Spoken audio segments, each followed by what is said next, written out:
Welcome, this is bassröbot. I thought I would have a quick look at how I got the guitar sounds in my latest track, Wolfgang.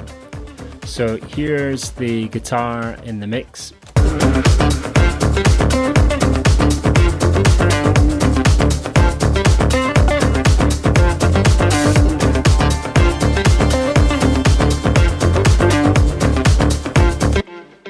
Okay, so first of all, the guitar sounded like this on its own, with no plugins.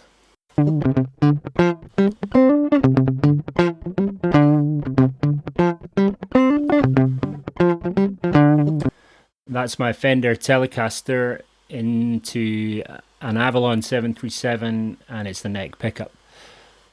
First of all, I used the utility plugin to even out a couple of the notes in the riff. Without that, first, sounds like this. So these two notes were just a little bit weaker than the other notes. So with that in,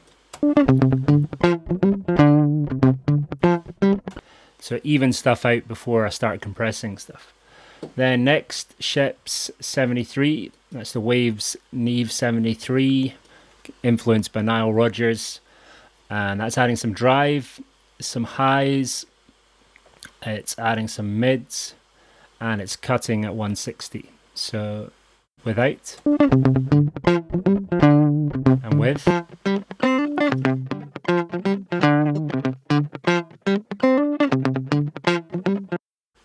Then before compressing, I still felt there was a bit too much low end, and to fit in the mix, I wanted to take out some of that in the low mids, so I used a shelf at 340, taking out some more lows, so that sounds like this.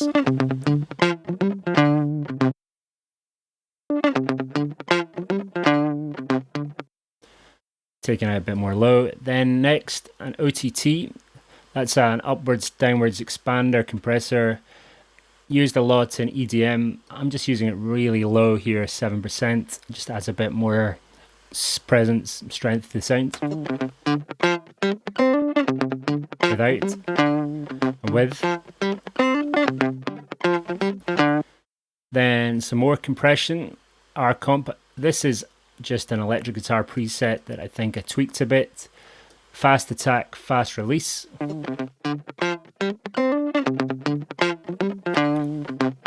Without.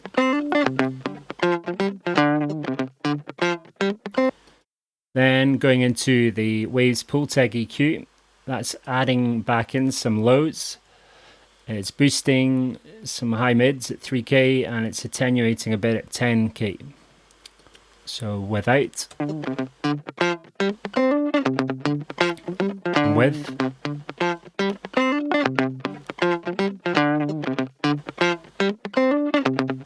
Then next, this is a sort of classic compressor.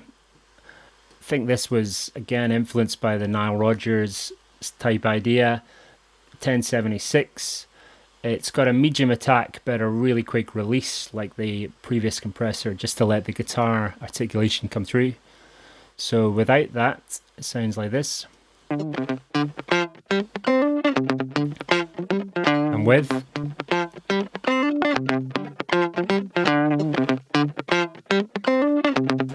So it's helping to make it more solid, but you can hear it's actually adding in some more lows as well there. Then some drive, sine fold, wave, 3 dBs of drive at 40%. That's just going to add a bit more bite. And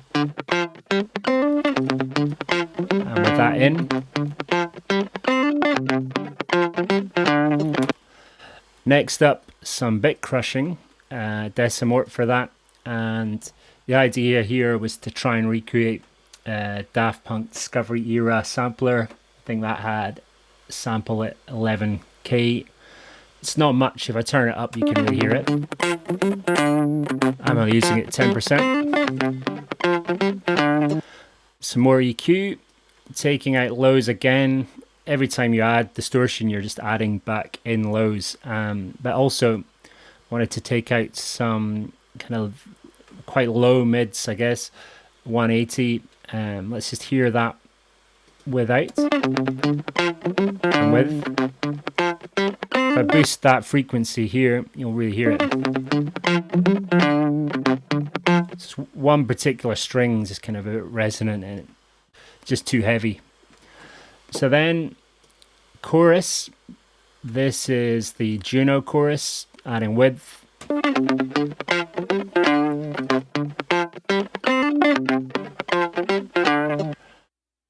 Some tape saturation.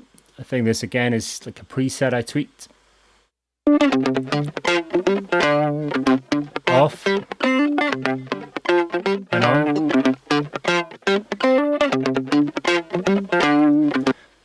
Then some more dynamics. This time it's going into the Fab Filter limiter. And this is just kind of the final part of fitting the guitar in a sort of dynamic box. So without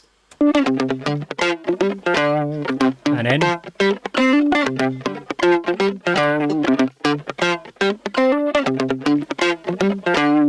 So it's just picking up the highest notes there. I'm just kind of getting everything into a box. Now the effects, or let's hear it first without the effects, but with everything else in.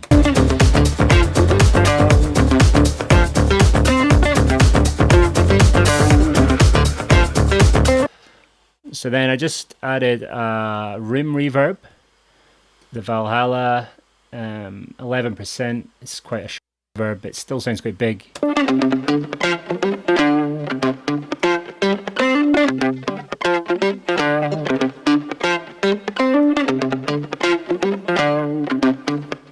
A delay. Here the delay is pretty low and cutting at 4K on the returns and 125, so it's not messing with the main signal. So that sounds like this.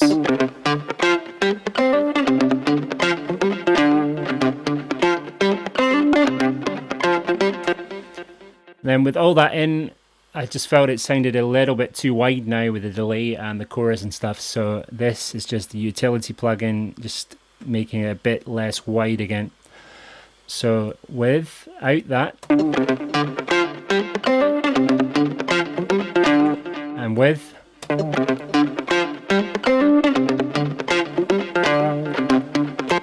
so just focuses a bit more in the middle of the mix, and then the final plugin is just some side chaining from Kickstart. So that is going to sound like this.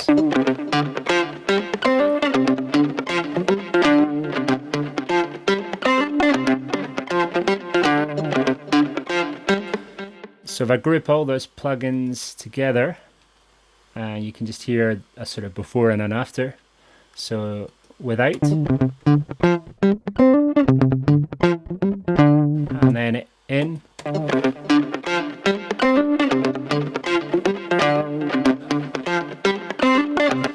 and in the mix.